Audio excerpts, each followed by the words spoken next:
Hi, மஞ்சள் விவசாயம் பார்க்கலாமா? இதுதான் மஞ்சள் விதை எடுத்திருக்கோம். இதை முளைக்க வைக்கும்போது ஃபஸ்ட்டு எப்படி வருது பாருங்கள். இந்த குட்டியாக வருதா, இப்போ முளைக்க ஆரம்பிச்சிச்சின்னு அர்த்தம். இது ஃபஸ்ட்டு ஒரே ஒரு முளைப்பு தன்மை தான் வரும். இந்த முளைச்சதுலேருந்து இன்னும் நல்லா கொஞ்சம் பெருசாக வரும்போது பார்க்குறதுக்கு இது மஞ்சள் அப்படிங்கிறது தெரியும்.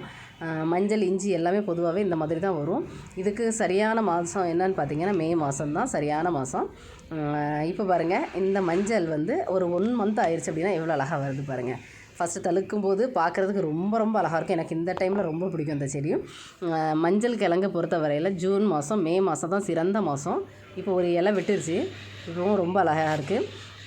இப்போ நீங்கள் என்ன பண்ணலாம் அப்படின்னா, இந்த மே மாதம் நம்ம கிழங்குகளை நட்டு வைக்கிறதுக்கு சிறந்த மாதம். இப்போவே நீங்கள் எடுத்து நட்டு வைக்க ஆரம்பிச்சிருங்க. இது எப்படி கிடைக்கும்னா, மார்க்கெட்டில் பச்சை மஞ்சள் கிடைக்கிறதுல அதை வாங்கிக்கோங்க. இல்லை அப்படின்னு சொன்னால் பொங்கலுக்கு வாங்கின மஞ்சள் கட்டி தொங்க விட்டுருப்பீங்களா, அதிலேருந்து 2 துண்டை எடுத்து நீங்கள் நட்டு விட்டு பாருங்கள். இப்போ இலைகளை 4 இலைகள் வர ஆரம்பிச்சதும் ரொம்ப நல்லாயிருக்கும். ஒரு 5 மாதம் ஆயிடுச்சு அப்படின்னா இந்த செடிகள் எல்லாமே பாருங்கள், நம்ம ஒரு துண்டு மஞ்சள் தான் வைப்போம். அதிலேருந்து ஒரு தளிர் தான் வந்தது. ஆனால் இப்போ பாருங்கள் எப்படி இருக்குன்னு, அந்த க்ரோ பேக் ஃபுல்லாகவே ஃபில் ஆயிடுச்சா.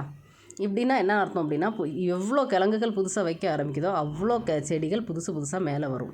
அதனால் அந்த க்ரோ பேக்கு நிறைய நமக்கு இவ்வளோ கிழங்குகள் உள்ளே இருக்குது அப்படிங்கிறது அர்த்தம். இங்கே பாருங்கள், ஒரு தண்டு தான் ஃபஸ்ட்டு வரும். ஆனால் இங்கே எவ்வளோ தண்டு வந்திருக்கு பார்த்தீங்களா. அப்போ சைடு தண்டு எல்லாத்துக்கும் காரணம் சைடில் எல்லாமே கிழங்கு வைக்க ஆரம்பிச்சிருக்கு அப்படின்னு அர்த்தம். ஸோ அப்போ நல்ல ஒரு க்ரோத்து தான். இப்போ இந்த மாதிரி நிறைய நல்ல அழகான க்ரோத் வரணும் அப்படின்னா நம்ம செடி வளமாக இருக்கணும். அது மட்டும் இல்லாமல் ஆர்கானிக்காக நான் இது எல்லாமே வளர்த்துருக்கேன். பாதி சாணி உரமும் பாதி மண்ணும் மிக்ஸ் பண்ணி, மண் கொஞ்சம் கம்மியாக கூட போட்டு வச்சுக்கலாம். இந்த மாதிரி நீங்கள் மிக்ஸ் பண்ணி வச்சாலே போதும், செடிகள் ரொம்ப அருமையாக வரும். வேறு எதுவுமே நீங்கள் போடாதீங்க. இது ஒரு 4-5 மாதம் ஆயிடுச்சு அப்படின்னா நம்ம சாணி நிறைய போட்டதுனால அது நல்லா உரமாக மாறதுனால இங்கே பாருங்கள், இப்போ சைடில் என்ன ஆயிடுச்சு, அந்த கிழங்கு எல்லாமே வெளியில் வர ஆரம்பிச்சிருச்சு. அப்போ இந்த டைமில் நம்ம என்ன பண்ணணும் அப்படின்னா, செடியை பராமரிக்கிறதுக்கு அந்த தொட்டி சைட்லெல்லாம் மண் இறுகாமல் அப்போ கிளறி விட்டு எடுக்கணும். இந்த மஞ்சள் வெளியே தெரியாமல் இருக்கிறதுக்கு அந்த டைம்லேயும் நம்ம என்ன பண்ணிக்கலாம், கொஞ்சம் சாணி உரமும் மண்ணை மிக்ஸ் பண்ணி அதை மூடி விட்டு நிறச்சி விட்டுக்கலாம்.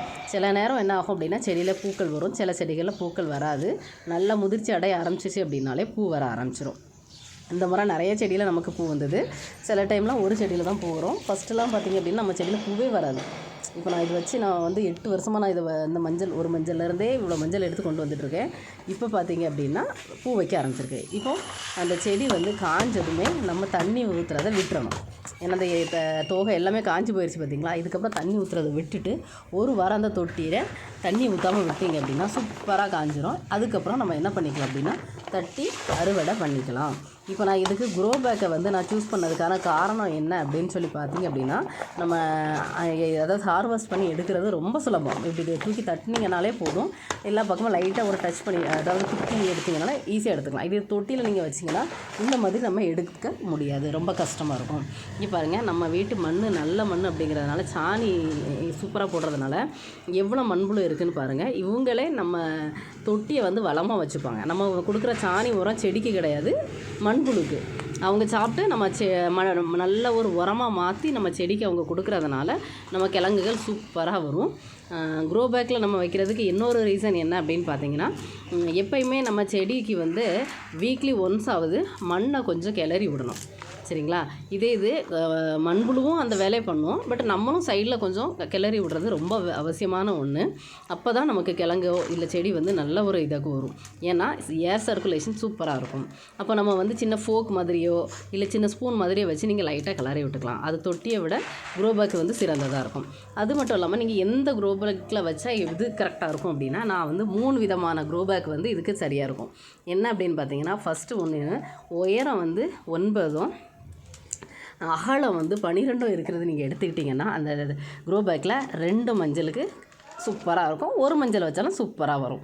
2வது க்ரோ பேக் என்ன அப்படின்னு பார்த்தீங்கன்னா, 12x12 வச்சிங்க அப்படின்னா, அதாவது அகலமும் 12 சென்டிமீட்டர் இருக்கணும், உயரமும் 12 இருக்கணும். இருந்தது அப்படின்னா அந்த க்ரோ பேக்கும் சூப்பராக வரும். அதுக்கு என்ன ஆகும் அப்படின்னா, நம்ம 2 மஞ்சள் போட்டுக்கலாம். ஆனால் இந்த 2 க்ரோ பேக்குக்கும் உள்ள டிஃப்ரெண்ட் என்ன அப்படின்னா, இது 12 ஹைட்டு அதிகமாக இருக்கும். அப்போ இதுக்கு கொஞ்சம் மண் கலவை அதிகமாக போட வேண்டியது வரும். அதனால் எனக்கு பெஸ்ட்டு 9x12 தான் பெஸ்ட்டு. ஆனால் 12x12 இதுக்கு யூஸ் பண்ணிக்கலாம். 3வது இன்னொன்று என்ன இருக்குது அப்படின்னா, 15x9 எடுத்துக்கலாம். 15x9 அப்படின்னு சொல்லும்போது அகலம் 15, உயரம் 9. இது எடுத்திங்க அப்படின்னா அந்த அகலம் அதிகமாக இருக்கிறதுனால நம்ம அதில் 3 கிழங்குகள் போடுறதுக்கு கரெக்டாக இருக்குது. அதனால் இந்த 3மே மஞ்சளுக்கு ரொம்ப சிறந்ததாக இருக்குது. நீங்களும் இந்த சைஸில் நீங்கள் போட்டு பாருங்கள், சூப்பராக வரும். இல்லை அப்படின்னா இன்னும் கொஞ்சம் நல்லாவே வரணும், எனக்கு வந்து டெரஸில் தான் வைக்கிறேன் அப்படின்னா அகலம் 15 உயரம் 12 இருக்கிற மாதிரி யூஸ் பண்ணிக்கோங்க. ஆனால் மண்கலவை அதிகமாக போட வேண்டியது இருக்கும். நீங்கள் 4 மஞ்சள் கூட நீங்கள் அதில் வச்சுக்கலாம். அப்போ ஒரே தொட்டியில் நீங்கள் என்ன பண்ணிக்கலாம்னா 2 கிலோ வரைக்கும் நீங்கள் மஞ்சள் எடுத்துக்கலாம். நான் வச்சுருக்க க்ரோ பேக்கை பொறுத்த வரையில் எனக்கு 1.5 கிலோ வரைக்கும் எனக்கு கிடச்சிருக்கு. ஸோ அதனால் எனக்கு இதுவே சூப்பராக இருக்குது. அதனால் க்ரோ பேக்கை இந்த மாதிரி நீங்கள் சூஸ் பண்ணிக்கோங்க. அது மட்டும் இல்லாமல் நம்ம சாணி உரங்கள் கொடுக்கும்போது கிழங்கு நல்லா வரும். வேறு எந்த உரமே நம்ம அதுக்கு கொடுக்க வேண்டாம். மஞ்சள் இஞ்சியை பொறுத்த வரையில் அது சூப்பராகவே வரும். அதனால் நம்ம வந்து மண்புழு மட்டும் நல்லா வர்றதுக்கு நம்ம சாணி உரம் நிறையா பயன்படுத்திக்கோங்க. இப்போ மஞ்சளை வந்து நம்ம அறுவடை பண்ணி நம்ம எடுத்துகிட்டு என்ன பண்ணணும் அப்படின்னு சொல்லி பார்த்தீங்கன்னா, ஃபஸ்ட்டு நல்லா கழுவி எடுத்துக்கணும். ஏன்னா மண் வந்து அதிகமாக இருக்குங்கிறதுனால நம்ம எல்லாம் கழுவி ஃபஸ்ட்டு எடுத்துக்கணும், ஃப்ரெஷ்ஷாக எடுத்துக்கணும். இப்போ இந்த மஞ்சளை பொறுத்த வரையில் இதெல்லாம் வேறு இருக்கும்ல, அந்த வேரெல்லாம் நம்ம பிக்கும் போதே வாசம் செமையாக வரும். ஆனால் அந்த வேறு நம்ம பயன்படுத்த மாட்டோம். இந்த கிழங்குல தண்ணி கிழங்கும் வைக்கும், நார்மல் கிழங்கும் வைக்கும். தண்ணி கிழங்கு எதுக்கு வைக்கிது அப்படின்னு சொல்லி பார்த்தீங்கன்னா, நம்ம தண்ணி அதிகமாக செடிக்கு விட்டுட்டிங்க அப்படின்னா மஞ்சளை விட தண்ணி கிழங்கு அதிகமாக பிடிக்கும். அது வந்து நம்ம பயன்படுத்த முடியாது. ஸோ அதனால் எப்போயுமே தண்ணி வந்து காய்ச்சலும் பாய்ச்சலுங்கிற மாதிரி தான் நம்ம விடணும். அதாவது 2 நாளைக்கு ஒரு முறை நீங்கள் தண்ணி விட்டாலே போதும்.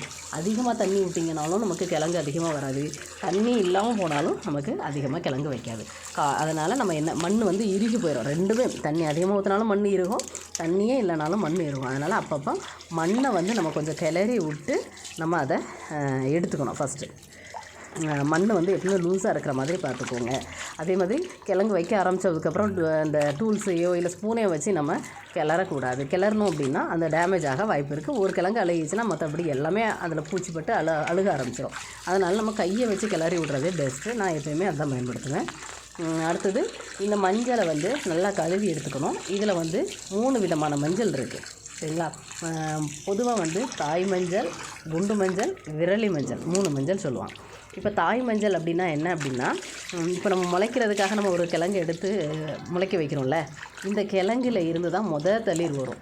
அப்போ இந்த தளிர் வந்து அந்த தளிர் வந்து பெரிய ஒரு செடியாக மேலே மாறும்போது அதுக்கு தேவையான சத்துக்கள் எல்லாமே இந்த தாய் மஞ்சள் தான் கொடுக்கும். வேறு வர்றது எல்லாமே ஃபஸ்ட்டு இதில் தான். ஸோ அதனால் இதை தாய் மஞ்சள் அப்படின்னு சொல்லி சொல்கிறோம். இந்த தாய் மஞ்சளை பொறுத்த வரையில் 2 வருஷம் மண்ணுக்குள்ளே இருக்குது. 1 வருஷம் விரலி மஞ்சளாக இருக்குது. 2வது முறை நம்ம அதை முளைக்க வைக்கிறதுனால அது தாய் மஞ்சளாக மாறுது. ஸோ அதனால் இதோட விலை வந்து டபுள். நம்ம விரலி மஞ்சள் வாங்குறத விட தாய் மஞ்சள் வாங்கினீங்கன்னா விலை அதிகமாக இருக்கும். அந்த தாய் மஞ்சளை வந்து குங்குமம் தயாரிக்க பயன்படுத்துகிறாங்கன்னு சொல்கிறாங்க. பட் ஆனால் அதில் வந்து குர்குமின் கண்டென்ட் டபுளாக இருக்கும். அதனால் அதை வந்து டபுள் ரேட்டில் வாங்கிக்கிறாங்க. பட் நான் என்ன பண்ணுவேன் அப்படின்னா, அந்த மஞ்சளை எடுத்து நம்ம அடுத்து கம்போஸ்ட் பண்ணுவோம்ல, அதிலேயே போட்டு விட்டுருவேன். நம்ம வந்து ஆர்கானிக் முறையில் தான் பண்ணுறோம் அப்படிங்கிறதுனால அதை அதிலே போடும்போது இன்னும் வந்து மண்ணோட வளம் வந்து நல்லாகும் அப்படிங்கிறதுனால நான் அதிலே போட்டு விட்டுருவேன். ஏன்னா அது வந்து அடுத்த இது நம்ம யூஸ் பண்ண முடியாது, அதனால நான் அதில் போட்டுருவேன். 2வது என்னன்னு பார்த்தீங்கன்னா, அது குண்டு மஞ்சள். குண்டு மஞ்சள் எப்படி வரும் அப்படின்னா, இந்த தாய் மஞ்சள்லேருந்து மொத ஒரு தளிர் வந்து செடியாக மாறுதுல்ல, அப்போது அந்த வேர் தண்டில் ஒரு குண்டாக முதல்ல ஒரு மஞ்சள் வைக்கும். அதுக்கு பேர் தான் குண்டு மஞ்சள்னு சொல்லுவோம். அந்த குண்டு மஞ்சள் நல்லா இருந்து தான் சைடில் விரலி மஞ்சள் வைக்க ஆரம்பிக்கும். அப்போ முதல்ல வந்து அந்த குண்டு மஞ்சள் தான் நம்ம முகத்துக்கு பூசி யூஸ் பண்ணுவோம்ல, அந்த பூசி மஞ்சள். இதையும் நம்ம என்ன பண்ணணும் அப்படின்னா, வேக வச்சு எடுத்து நம்ம பூசி குளிக்கிறதுக்காக நம்ம அதை பயன்படுத்திக்கலாம். 3வது மஞ்சள் என்ன அப்படின்னா, இந்த விரலி மஞ்சள், சைடில் வர்ற மஞ்சள் தான் விரலி மஞ்சள். இந்த மஞ்சளை நம்ம என்ன பண்ணிக்கலாம் அப்படின்னா, சமையலுக்கு பயன்படுத்திக்கலாம். இது இப்படி தான் 3 விதமான மஞ்சள் நமக்கு கிடைக்குது. இப்போ இதை நல்லா கழுவி எடுத்தாச்சு. இப்போ நம்ம அடுத்தது என்ன பண்ணணும் அப்படின்னா, அந்த வேரெல்லாம் இருக்குல்ல, இது எல்லாமே கட் பண்ணி எடுத்து வெறும் மஞ்சளை மட்டும் தனியாக எடுக்கணும். இல்லை அப்படின்னா காஞ்சப்புறமாக எடுத்துக்கலாம். இப்போ நம்ம ஃபஸ்ட்டு எல்லாத்தையும் வேரெல்லாம் கட் பண்ணி எடுக்க போகிறேன். கொஞ்சம் வேலை அதிகம்தான். நம்ம அறுவடை பண்ணி எடுத்ததுக்கப்புறம் இதை க்ளீன் பண்ணி எடுக்கிறது கொஞ்சம் டைம் எடுக்கும். பட் நம்ம பொறுமையாக நம்ம எல்லா வேலையும் நம்ம செய்யணும்.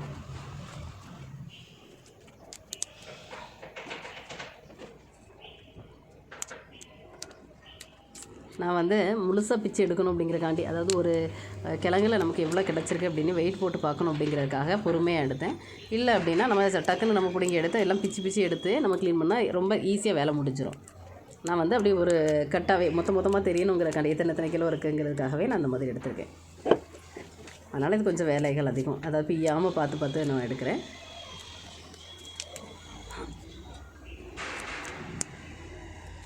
இப்போ எல்லாம் சுத்தம் பண்ணி எடுத்ததை 2 days வந்து காய வச்சு எடுத்ததுக்கப்புறம் நம்ம மஞ்சள் வந்து எப்படி இருக்குது அப்படின்னு சொல்லி பாருங்கள். சூப்பராக இருக்குது, நல்லா குண்டு குண்டாகவே இருக்குது. இது மஞ்சளை வந்து நம்ம இப்படியே வச்சோம் அப்படின்னா அது வந்து வெயிட்டு குறைஞ்சிட்டே வரும். ஃபஸ்ட் நாள் நம்ம எடுக்கிற வெயிட்டுக்கும் 2வது நாள் 3வது நாள் எடுக்கும்போது வெயிட்டு குறைஞ்சிட்டே வரும்.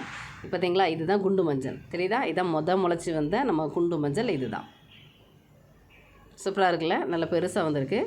இது சைடில் இருக்கிறது எல்லாமே விரலி மஞ்சள். இது இதில் குண்டு மஞ்சள் தெரியுதா, ஃபஸ்ட்டு வந்து கிழங்கு இந்த சைடில் வர்றது எல்லாமே இதில் இருந்து 2 விரலி சைடு வந்திருக்கு. அதுலேருந்து ஒரு கிழங்கு வந்து அந்த விரலி மஞ்சள்லையுமே புதுசாக எக்ஸ்ட்ரா தள்ளியில் வர்றது எல்லாமே புது மஞ்சள். இதெல்லாம் குண்டு மஞ்சள். இங்கே ஒன்று மொத்தம் 1 2 ஒரு செடியில் எத்தனை குண்டு மஞ்சள் இருக்குன்னு தெரியுது. அப்போ அத்தனை செடியாக நம்ம தெரிஞ்சிருக்குன்னு அர்த்தம். கிழங்குல பக்கத்தில் இது எல்லாமே விரலி மஞ்சள். இது எல்லாமே நம்ம உடச்சி எல்லாத்தையுமே நம்ம உடச்சி எடுக்க போகிறோம். உடச்சி எடுத்துகிட்டு இதில் கொஞ்சம் இனி அடுத்த வருஷத்துக்கு முளைக்க வைக்கணும்ல, அதனால் நம்ம அதை கொஞ்சம் விதை மஞ்சளுக்கும் எடுத்துகிட்டு மீதியை வேக வச்சு நம்ம காய வைக்க போகிறோம். இதுதான் விரலி மஞ்சள். இந்த மாதிரி எல்லாத்தையுமே நம்ம உடச்சி இப்போ எடுக்க போகிறோம். உடைக்க மனசே வரல. அந்த குண்டு மஞ்சள் எல்லாமே நான் வந்து விதை கிழங்குக்காக நான் பயன்படுத்த போகிறேன். ஏன்னா போன வருஷம் போட்டேன், நல்லாவே விதை மஞ்சளுக்கு போட்டதுனால நல்லாவே வந்தது கிழங்கு. நான் வந்து விரலி மஞ்சள் மட்டும்தான் போடணும்னு நினச்சேன். பட் ஆனால் குண்டு மஞ்சள் சூப்பராகவே நிறைய கிழங்கு கொடுத்தது. அதனால் இந்த முறையும் அந்த குண்டு மஞ்சள் எல்லாத்தையுமே நான் முளைக்க வைக்க போகிறேன்.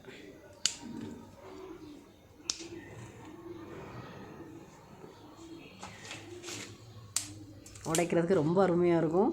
வீடு அந்த அதாவது மஞ்சளை நம்ம அறுவடை பண்ணிவிட்டு வேக வச்சு நம்ம காய வச்சு எடுக்கிற வரைக்கும் நம்ம வீடு கமகமகமான வாசமாக தான் இருக்கும்.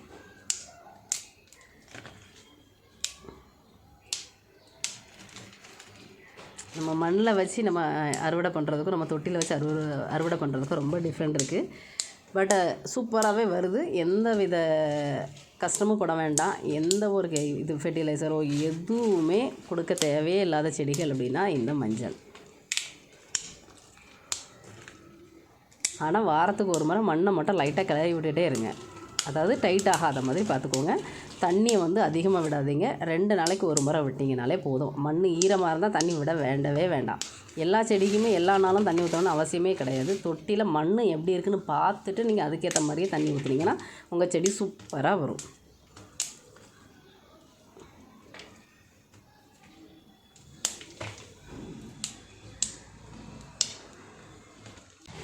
இப்போ எல்லாம் உடச்சி முடிச்சிட்டோம். இப்போ விதை கிழங்குக்கு நம்ம அந்த குண்டு மஞ்சளை மட்டும் தனியாக பிரித்து எடுக்க போகிறோம். இதை முளைக்க வைக்கிறதுக்காக இது தனியாக எடுத்துகிட்டு நம்ம விரலி மஞ்சளை மட்டும் நம்ம இப்போ எடுத்து வேக வைக்க போகிறோம். இதுதான் விரலி மஞ்சள்.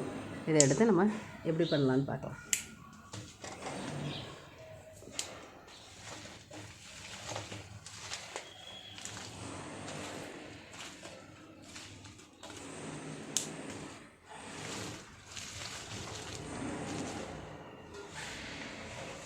ஒரு க்ரோ பேக்கில் வச்சு இவ்வளோ மஞ்சள் எடுக்க முடியுமான்னா பாருங்களேன், எவ்வளோ மஞ்சள் வந்திருக்கு அப்படின்னு சொல்லிட்டு. 10 கிலோ எடுக்கிறதெல்லாம் சாதாரண விஷயமாங்க. செம்மையாக வந்திருக்கு இந்த வரை. இது வந்து தாய் மஞ்சள். சில தாய் மஞ்சள் வந்து கொஞ்சம் நல்லாவே இருந்தது அப்படின்னா நான் அதை மறுபடியும் முளைக்க வச்சுருவேன். முளைப்பு வந்தால் யூஸ் பண்ணுவேன், இல்லை அப்படின்னா கம்போஸ்ட்டில் போட்டுறது தான். இப்போ எல்லாமே பிரித்து எடுத்தாச்சு. ஒரு 10 கிழங்குல தான் நமக்கு இவ்வளோ மஞ்சள் கிடச்சிருக்கு. இப்போ இதை நம்ம ஒரு பாத்திரத்துக்கு மாற்றிட்டு இதை நம்ம வேக வைக்க போகிறோம். இதுக்கு ஒரு 2 டம்ளர் தண்ணியை ஊற்றி நம்ம மூடி வச்சுட்டு ஒரு 10 to 15 மினிட்ஸ் வேக விட்டாலே போதும். இது வந்து காட்டில் என்ன பண்ணுவாங்க அப்படின்னா, சாணி இருக்குல்ல, நாட்டு மாட்டு சாணியும் தண்ணியும் மிக்ஸ் பண்ணி கலந்து ஊற்றுவாங்க. பட் நம்ம வந்து இப்போ உள்ள சாணியை நம்ம போட்டோம் அப்படின்னா சாணி தான் ரொம்ப ஸ்மெல் வரும். ஏன்னா நம்ம இப்போ யாருமே மாட்டை வந்து மேய்க்க மாட்டேங்கிறாங்க. ஃபுல்லாக ஃபுட்டு கொடுத்து தான் இது பண்ணுறாங்க. அதனால் நம்ம தண்ணி ஊற்றி வேக வச்சுக்கலாம். ஊற்றி வெந்ததுக்கப்புறம் பாருங்கள், ஆவி நல்லா பறக்க வந்துடுச்சு. வாசம் கமகமகமானு இருக்குது. லைட்டாக நம்ம குத்தி பார்த்தாலே தெரியும் வெந்திருக்கா என்ன அப்படின்னு சொல்லிட்டு. இது வந்து நான் என்ன பண்ணுவேன் அப்படின்னா, இந்த வடித்த தண்ணியை எடுத்துகிட்டு தண்ணியில் மிக்ஸ் பண்ணி செடிக்கு ஸ்ப்ரே பண்ணோம்னா இந்த மில்லிபக்ஸ் அப்படிங்கிற அந்த வெள்ளை மாவு பூச்சிலாம் இருக்குல்ல, அது சூப்பராக கண்ட்ரோல் ஆகுங்க. அதுக்காகவே நான் அந்த தண்ணியை வந்து வேஸ்ட் பண்ணாமல் நான் அதை எடுத்து வச்சுப்பேன். முன்னாடியில் நான் என்ன பண்ணுவேன் அப்படின்னா, செடிக்கு வந்து தண்ணியோட மிக்ஸ் பண்ணி ஊற்றிடுவேன். ஆனால் இந்த முறை நான் என்ன பண்ணேன் அப்படின்னா, இந்த தண்ணியை வேக வச்ச தண்ணியை எடுத்துகிட்டு தண்ணி யூஸ் பண்ணி நான் அந்த பூச்சிகளுக்கு ஸ்ப்ரே பண்ணேன். சூப்பராக கண்ட்ரோல் ஆச்சுது. நீங்களும் அதை ட்ரை பண்ணி பாருங்கள். கையில் பற்றாமல் தண்ணி ஊற்றணும், ஏன்னா ரொம்ப ஹீட்டாக இருக்கும்.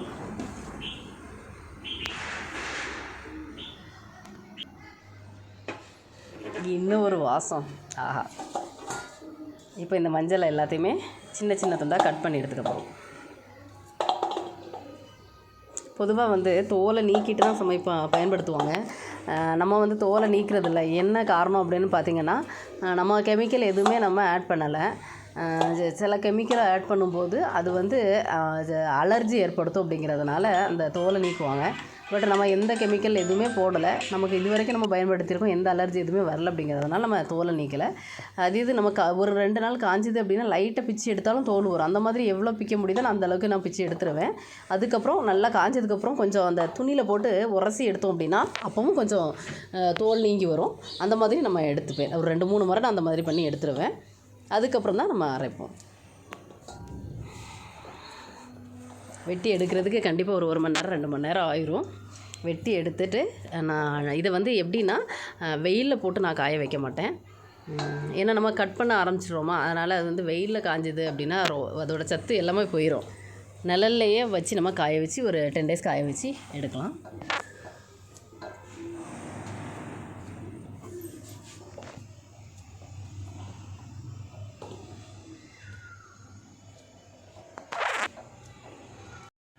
வெட்டி எடுத்த மஞ்சளை ஒரு சாக்கு பை விரித்து அதில் தட்டி விட்டுட்டு, இப்படியே விடக்கூடாது. ஏன்னா ஒரு மஞ்சளோட இன்னொரு மஞ்சள் ஒட்டும்.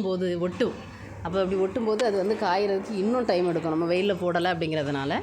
இந்த மஞ்சள் நான் எப்படி பண்ணியிருக்கேன் பாருங்கள். ஒரு மஞ்சளோட ஒரு மஞ்சள் ஒட்டாத மாதிரி எடுத்து பிரித்து நல்லா பாவி விட்டாச்சு. இப்படி போட்டிங்க அப்படின்னா சீக்கிரமாக காஞ்சிரும். காலையில் இந்த வந்து வெயில் வர்றதுக்கு முன்னாடி, அதாவது காலையில் நீங்கள் போட்டுறணும். இதில் வெயில் வராது பால்கனியில், ஸோ போட்டிருக்கேன். இப்படி போட்டதில் நம்ம என்ன பண்ணால் 2-3 மணிக்கு அப்புறம் இதை அப்படியே நான் திருப்பி வைப்பேன். அப்போ சீக்கிரமாக காஞ்சிடும். இப்போ காய வச்சு நம்ம எடுத்துட்டோம். சத்தம் எப்படி கேட்குதுன்னு பாருங்கள். இந்த மாதிரி கலக்கலக்கலான்னு சத்தம் வந்துச்சு அப்படின்னாலே நல்லா காஞ்சிருக்கு அப்படின்னு சொல்லிட்டு அர்த்தம். கேட்குதா? சூப்பராக இருக்குல்ல?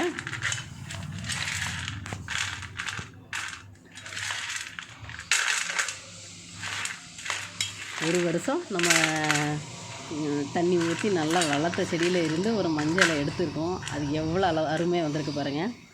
உடச்சா இந்த மாதிரி சத்தம் வரும். சூப்பரில் நல்லா காஞ்சிருச்சு. இப்போ பார்க்கும்போது இது வந்து கலர் கம்மியாக இருக்கிற மாதிரி இருக்கும். ஆனால் இது அரைச்சதுக்கப்புறம் பார்த்திங்க அப்படின்னா சூப்பராக கலர் வந்துடும்.